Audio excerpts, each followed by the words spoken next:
Hi, I am Sophie. As you may guess, you're absolutely right. I'm in London. London is one of those cities that refuses to reveal itself all at once. You think you know it from movies, postcards, and Instagram shots, red buses, black cabs, Big Ben, but when you finally arrive, you realize the real London is much deeper, much older, and far more alive than any cliché. I came here feeling like I already understood the place. But London doesn't work like that. London makes you earn every layer. The story begins with the Romans. Londinium, a small outpost along the river that eventually transformed into one of the most influential cities on earth. Then came the Saxons, the Normans, kings, queens, battles, plagues, fires, revolutions, Shakespeare, Churchill, the whole epic timeline. And somehow all of it is still here. You feel it when you stand by the Thames and look at the skyline, ancient stone walls living side by side with the glass towers of the financial district. It's like history and the future signed a peace treaty and decided to raise a city together. That's London's secret superpower. It lives in two eras at the same time. Today's London is a fast, multicultural universe. You can hear hundreds of languages in a single day. You can walk from futuristic skyscrapers into quiet Georgian streets in minutes. You can order food from every country on Earth without leaving one neighborhood. There's an energy here, a big, bold, confident rhythm. Street musicians at Waterloo Station sound like they should be on world tours. In Soho, you might accidentally sit next to an actor from a movie that hasn't even been released yet.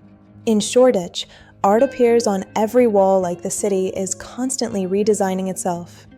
London is one enormous stage, and whether you want it or not, the moment you step outside, you're part of the cast.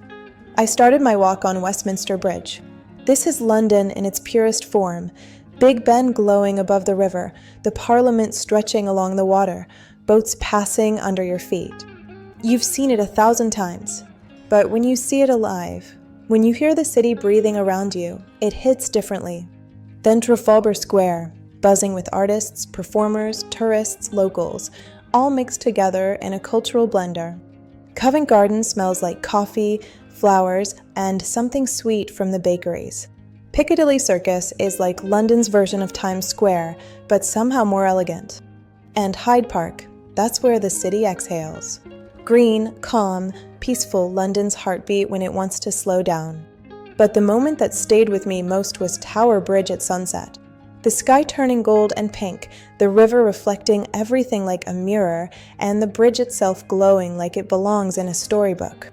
That's when I realized London is a city of big moments, but also of tiny details. And those two things somehow fit together perfectly. London smells like rain and fresh pastries. It sounds like bus engines, boat horns on the Thames, and laughter spilling out of crowded pubs. It moves fast, but it lets you experience it slowly if you want. You can get lost here because everything is so huge. But you can also find yourself here because the city welcomes anyone who arrives with curiosity. London doesn't push you into being someone. It gives you space to become whoever you want.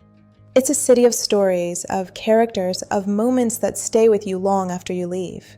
And walking through it, with an umbrella in one hand and a coffee in the other, you suddenly understand why people fall in love with this place without even trying. London isn't loud about its magic. It's confident. It's timeless. And it lets you discover it piece by piece at your own pace. This was my London chapter. And trust me, it won't be the last. See you soon in the next wonderful city. Bye.